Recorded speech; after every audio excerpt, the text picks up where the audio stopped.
알베르트 아인슈타인. 알베르트 아인슈타인의 삶. 알베르트 아인슈타인은 1879년 3월 14일 독일 서남부 비르텐베르크주의 울룸이란 도시에서 아버지 헤르만 아인슈타인과 어머니 파울린의 사이에서 일남 일녀의 장남으로 태어났다. 1881년 11월 18일에는 2살 아래인 여동생 마야가 태어났다.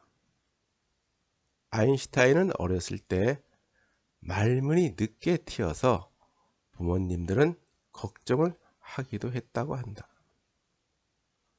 아인슈타인은 6살 때부터 어머니의 도움으로 바이올린을 배웠다. 그 후 아인슈타인은 삶이 다할 때까지 항상 바이올린을 지니고 다니면서 수준급의 연주를 하였다고 한다. 아인슈타인이 태어난 다음에 그의 가족은 뮌헨으로 이사하여 아버지 헤르만 아인슈타인은 숙부 야곱 아인슈타인과 함께 전기 사업을 하였다. 형제들의 사업은 처음에는 성공하는 듯 보였으나 거대 기업에 밀려서 사업이 어려워지자 새로운 곳에서 사업을 시작하기 위해서 그의 가족은 이탈리아 밀라노로 이사를 했다. 50년이 지난 후에도 아인슈타인은 내게 이탈리아에서 보낸 몇 달 동안은 내 인생에서 가장 아름다운 기억이 남는 시기였다고 회상했다. 15살이 된 아인슈타인은 남은 학업을 마치기 위해 먼 친척집에 맡겨졌으나 병력 문제와 학업 적응에 어려움이 있어서 아인슈타인은 그의 가족이 있는 이탈리아로 갔다. 아인슈타인은 17살 생일까지 독일에 남아있게 되면 독일 법에 따라 군대에 입대해야만 했기 때문이다. 그는 자신이 탈진을 해서 휴식이 필요하다는 진단서를 받고 그것을 핑계로 학교에서 자퇴를 했다. 아인슈타인은 수학 교사로부터 졸업에 필요한 수준의 수학을 배웠다는 증명서를 받았다. 부모는 그를 설득하려고 하였으나 아인슈타인은 독일로 돌아가기를 거부하고 폴리라고 부르는 취리히 공과대학의 입학시험을 보고 싶어 했다. 아인슈타인의 아버지는 3마르크를 내고 독일 국적을 포기했다. 그때가 1896년 1월이었다.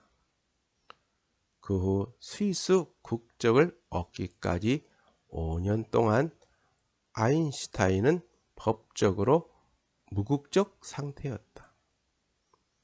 스위스 국적을 취득한 후 다행히도 다한성 편평족과 확장사행 정맥 때문에 입대에 적절하지 못하다는 판정을 받았다. 1895년 그는 스위스 연방공과대학 입학시험에서 떨어졌으나 수학과 물리학 성적이 뛰어나다는 사실을 알게 된 물리학 교수가 청강을 허락하고는 1년을 언어와 문학, 역사를 더 공부할 것을 제안했다. 다음 해인 1896년 9월 수학과 과학 특별고사 양성학과에 입학한 11명 중 가장 나이 어린 학생이 되었다. 그는 프랑스어 시험에 제출한 나의 미래 계획이라는 글에 다음과 같이 적었다고 한다. 행복한 사람은 현재에 너무 만족함으로써 미래에 대해서 충분히 생각하지 못한다. 아인슈타인은 수학과 과학교사 자격 취득을 준비하는 5명 중 1명이었는데 그 중 유일한 여성이 나중에 그의 아내가 되는 밀레바 마리치였다.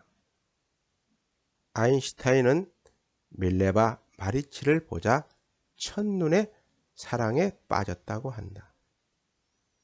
그들은 서로 다정하게 유니와 둘리라고 불렀다. 아인슈타인의 친구들은 그가 밀레바 마리치에게 매력을 느끼는 이유를 이해할 수 없었다고 했다. 헝가리 출신 세르비아인이었던 그녀는 아인슈타인보다 4살이나 많았고 더군다나 어린 시절에 알았던 결핵 때문에 다리를 조금 절었다고 한다. 1901년 대학을 졸업하고 스위스 국적을 취득하였으며 작은 시골 도시인 빈터트루에서 임시 교사직을 하고 있었다. 그 사이 졸업시험에서 2번이나 떨어진 밀레바는 첫 딸 리제르를 출산하기 위해 헝가리로 갔다. 그는 한 번도 딸 리제르를 보지 못했다. 일설에는 아인슈타인이 특허청에 취직하여 밀레바와 아이를 데려오려고 하였으나 스위스 당국자는 사생아는 데리고 올 수 없다고 하여 리제르를 먼 친척에 맡긴 채 밀레바 혼자 돌아올 수밖에 없었다고 했다.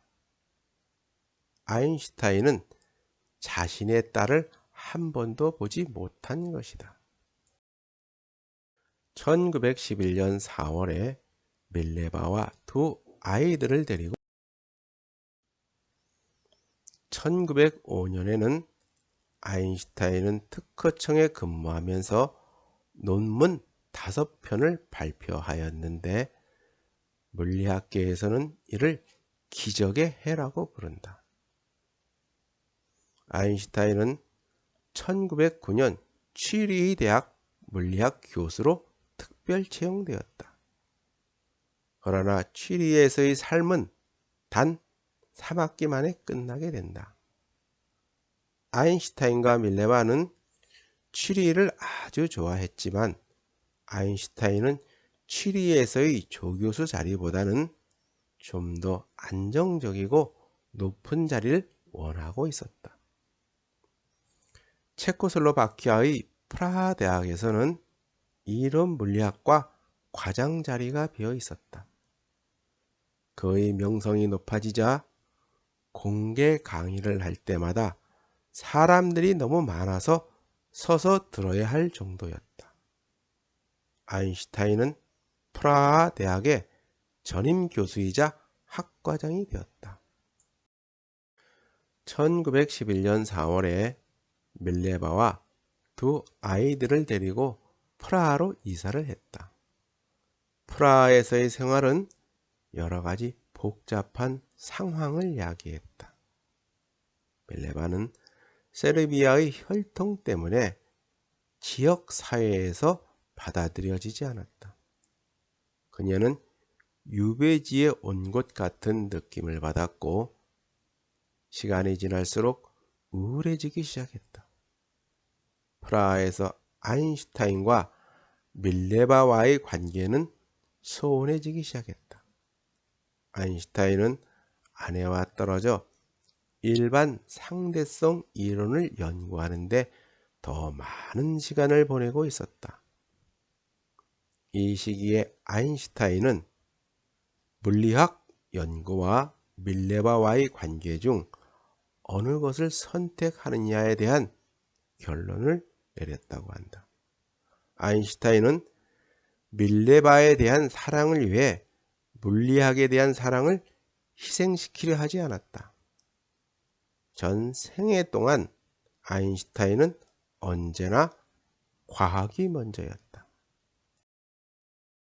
아인슈타인의 모교인 폴리테크닉에서 이런 물리학의 전임 교수직 제의가 왔다.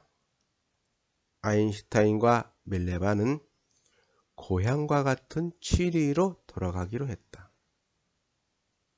1912년 4월 아인슈타인은 친구들과 베를린을 방문했는데 그는 사촌인 엘자의 집에서 머물렀다. 당시 엘자는 이혼한 상태였다.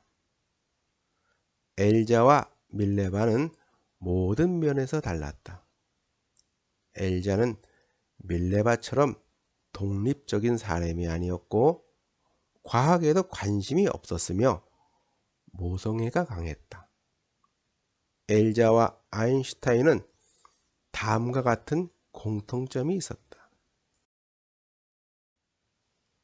같은 문화적 배경에서 자랐으며 어릴 때 다정한 추억이 많았다. 사회적 이슈에 관심이 없었다. 아인슈타인이 결혼해서 원하는 것은 가정의 편안함이지 지적인 동반자가 아니었다. 그 방문에서 아인슈타인은 엘자에게 자신의 결혼 생활에 문제가 있다고 말했다. 그는 이해심 많은 엘자 레벤탈과 곧 사랑에 빠지고 그들은 연인 사이로 발전하게 된다. 아인슈타인은 1912년 3월부터 일제와 마고트라는 두 딸을 가진 36살의 이혼녀와 불륜을 시작했다.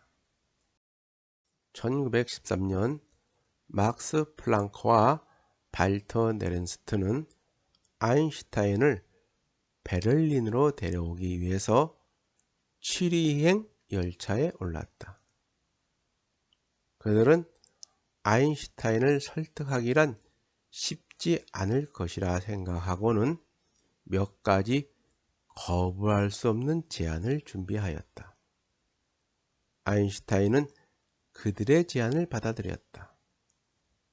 그는 독일로 돌아가는 것에 대해서 어느 정도 거부감이 있었지만 베를린으로 옮기는 것에 대한 이유 중 하나는 따로 있었다.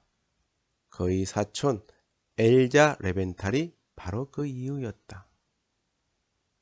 1914년 4월 35살 생일을 맞이하고 아인슈타인은 베를린으로 이사를 했다.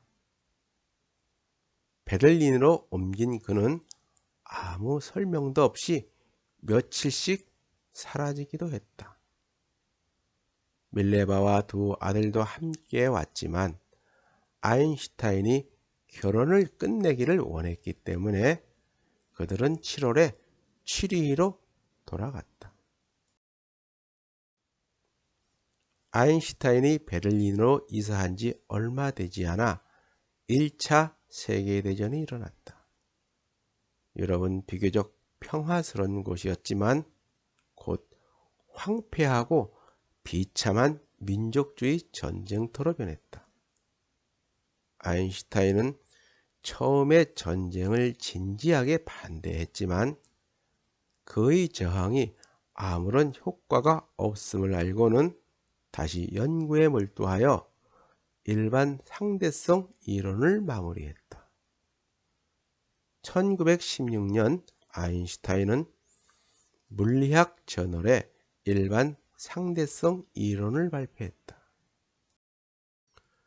1917년 2월에 38살이었던 아인슈타인은 심한 복통으로 쓰러졌고 간에 이상이 있다는 진단을 받았다. 그 몇 년을 괴롭혔던 담석 12지 교양과 황달을 비롯한 잦은 병치레의 시작이었다. 의사로부터 충분한 휴식과 엄격한 식이요법을 해야 한다는 처방을 받았다. 스스로를 돌볼 수 없었던 아인슈타인은 엘자의 옆집으로 이사했다.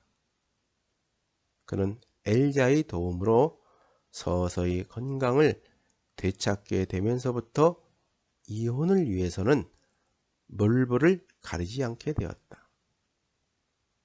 첫 번째 결혼을 10년 동안의 감옥 생활이라고 여겼던 아인슈타인은 두 번째 결혼은 서두를 생각이 없었지만 곧 그런 태도에서 바뀌게 되었다. 아인슈타인은 엘자와의 결혼을 위해서 이혼을 하기를 원했으나 밀레바는 아이들 때문에 거부했다. 그래서 아인슈타인은 자신과 살기 위해서는 다음과 같은 사항을 지킬 것을 요구했다. 아인슈타인의 요구는 A. 다음을 지킬 것. 1. 내 옷과 빨래를 항상 잘 챙길 것. 2. 내가 하루에 3번 규칙적으로 내 방에서 식사하도록 챙길 것. 3. 내 침실과 서재를 깔끔하게 청소하되 특히 내 책상은 나만 쓰는 곳임을 명심할 것.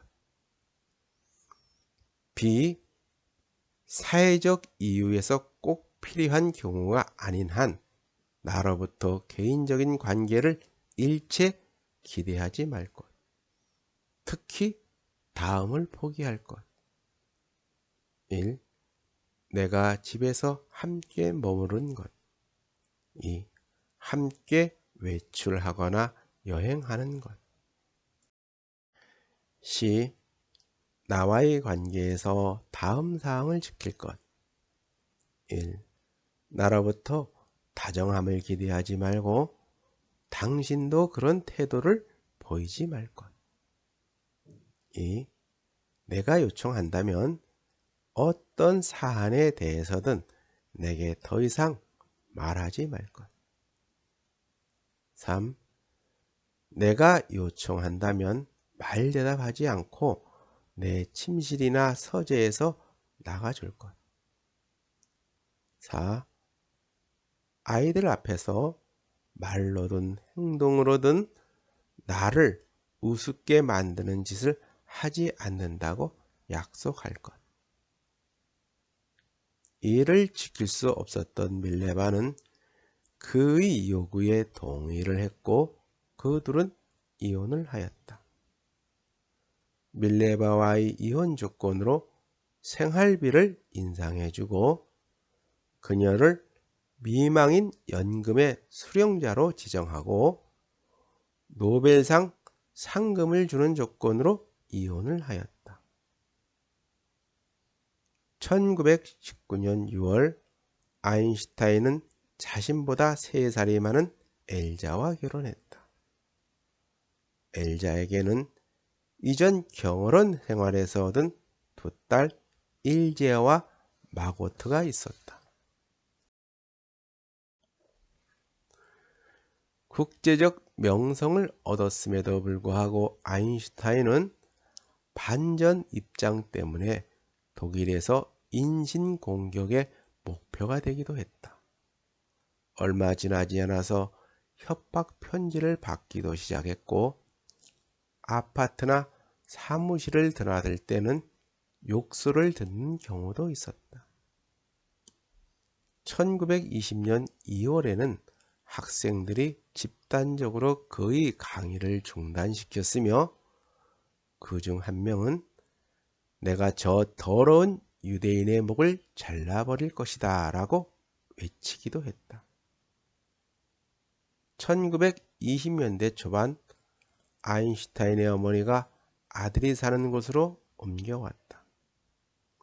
그녀는 죽어가고 있었으며 생애 마지막 몇 달간을 아들과 함께 보내고 싶었었던 것이다. 1922년 동아시아 여행을 하다가 상하이 방문 중에 1921년 노벨 물리학상 수상자로 결정되었다는 소식을 들었다. 1928년 아인슈타인은 몇 가지 병이 있었는데 이 때문에 몸이 약해졌다. 한 번은 무거운 가방을 들고 기차역에서 집으로 가다가 쓰러지기도 했다. 아인슈타인은 심장 주변에 염증이 생겼다는 진단을 받았다.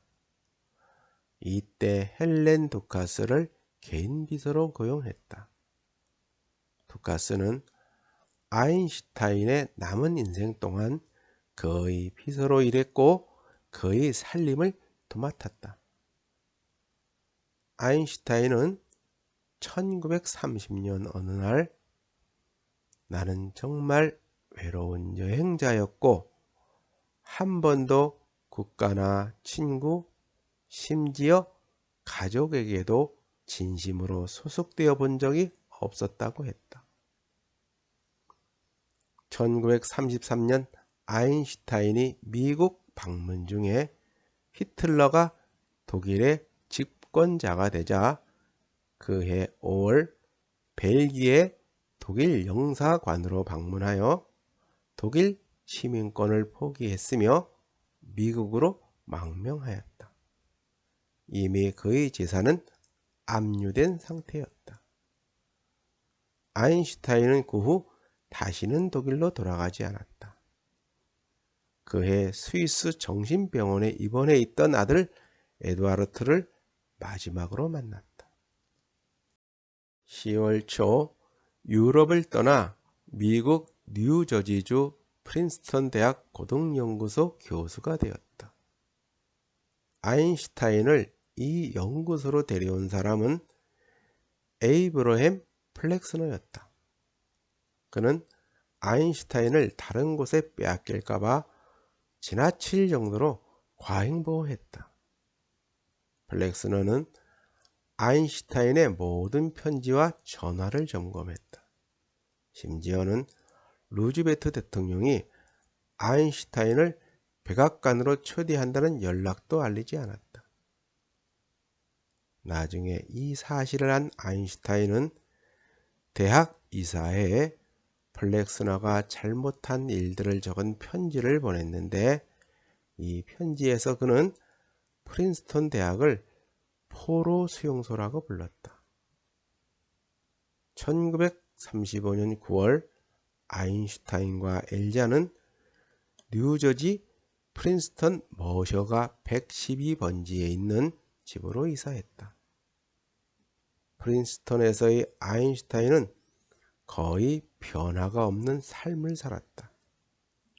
아침마다 산책을 하거나 연구소에 나가 통일장 이론을 연구하면서 지냈다. 1936년 12월 20일 엘자는 심장과 콩팥 질환으로 투병 끝에 60살의 나이로 사망했다. 그는 엘자의 작은 딸 마고트와 헬렌 두카스의 정성어린 보살핌 덕분에 빠르게 슬픔을 극복할 수 있었다. 엘자가 죽은 후 아인슈타인은 틀에 박힌 생활을 시작했고 시간이 흐를수록 점점 더 규칙적인 생활로 변해갔다. 아인슈타인은 혼자 산다는 것은 젊은 시절에는 고통스럽게 느껴지지만 원숙해진 후에는 감미롭기도 하다고 했다. 아인슈타인은 평화주의자였지만 독일보다 먼저 원자폭탄을 만들어야 한다고 루즈벨트 대통령에게 권하기도 했다. 1939년 8월 2일 루즈벨트 대통령에게 원자탄 개발 가능성을 검토해 줄 것을 요청하는 편지를 보냈다. 이에 루즈벨트 대통령은 감사하다고 하면서 유언회를 구성했다는 사실을 알려주는 답장을 보냈다. 1940년 3월 7일에 보낸 두 번째 편지에서 루즈벨트 대통령에게 히틀러가 원자탄을 만들고 있으니 이를 서둘러야 한다고 공고했다. 1940년에는 미국 시민권을 취득하고 프린스턴 고등연구소에서 교수로 지냈다. 밀레바는 아인슈타인을 처음 만난 취리히에서 34년 동안 살다가 1948년 사망했다. 1952년 이스라엘에서 대통령직을 맡아줄 것을 제안받았으나 아인슈타인은 이를 거절했다. 1955년 4월 13일 대동맥에 이상이 생겨 병원으로 이송했으나 수술을 거부하고 나는 원하는 때에 가고 싶다. 인공적으로 생명을 연장하는 것은 무의미하다. 나는 내 몫을 했고 이제는 떠날 시간이다 라고 말했다. 4월 18일 새벽 1시 직후 동맥류가 터졌다. 아인슈타인은 마침내 숨을 거두었다. 그의 뇌는 제거된 채 CG는 화장되어 아무도 모르는데 뿌려졌다. 닐스 보어는 아인슈타인의 업적을 기리며 인류는 절대 공간과 절대 시간의 원시적 인식에서 비롯된 우리의 전망에 대한 장애물을 제거해준 공로에 대해서 언제나 아인슈타인에게 감사하게 될 것이라고 말했다. 아인슈타인이 사망했을 때 담당 의사 토마스 하비는 유족의 허락을 받지 않은 채 그의 뇌를 비밀리에 분리하여 보존했다.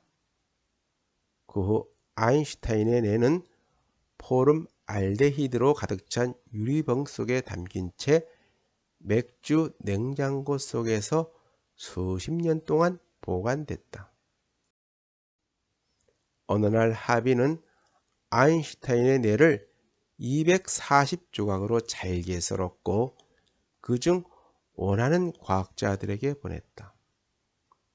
그로부터 40년이 지난 어느 날 하비는 아인슈타인의 뇌를 그녀의 손녀 에블린 아인슈타인에게 돌려주려 하였으나 그녀는 이미 손상된 장기는 보관할 이유가 없다고 거절했다. 그 후 아인슈타인의 뇌는 하비의 후손에게 전수되었다가 지금은 과학 발전을 위해 의료 박물관에 보관되어 있다. 그렇다면 아인슈타인은 어떻게 천재적인 재능을 지니게 되었을까? 세계적인 물리학자 미치오 카쿠는 마음의 미래에서 그 이유는 다음과 같이 4가지로 요약될 수 있다고 했다. 첫째, 아인슈타인은 사고 실험을 하면서 대부분 시간을 보냈다. 그는 이론 물리학자였기 때문에 머릿속은 항상 복잡한 시뮬레이션이 진행되고 있었다. 둘째, 아인슈타인은 한 가지 실험으로 10년 이상을 보냈으며 이런 과정을 여러 번 거쳤다. 그는 16세 때부터 빛의 특성에 관심을 두었는데 특히 빛보다 빨리 달릴 수 없을까라는 질문을 거의 10년 동안 파고든 끝에 특수 상대성 이론을 탄생시켰다. 그 후 16세부터 36세까지는 중력을 집중적으로 연구하여 일반 상대성 이론을 완성시켰다. 셋째, 그의 성격도 천재성을 발휘하는 데 중요한 역할을 했다. 그는 자유분방한 사고의 소유자였기에 이미 정립된 물리학 이론의 반기를 드는데 조금 더 주저하지 않았다. 넷째, 아인슈타인은 매우 적절한 시기에 태어났다. 그가 특수 상대성 이론을 발표한 1905년은 빛과 관련된 의외의 실험 결과 때문에 뉴턴의 고전역학이 심각한 위협을 받는 시기였다.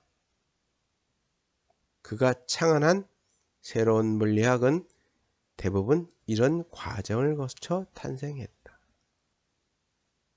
아인슈타인 자신도 지성을 가늠하는 잣대는 지식이 아니라 상상력이다. 그에게 상상력은 지식의 경계를 넘어 미지의 영역을 탐험하는 강력한 수단이었다. 언젠가 아인슈타인은 동생 마야에게 모든 사람들이 나와 같은 일생을 산다면 소설은 필요 없을 것이다 라고 썼다. 그때는 1899년이었고 그의 나이는 20살이었다.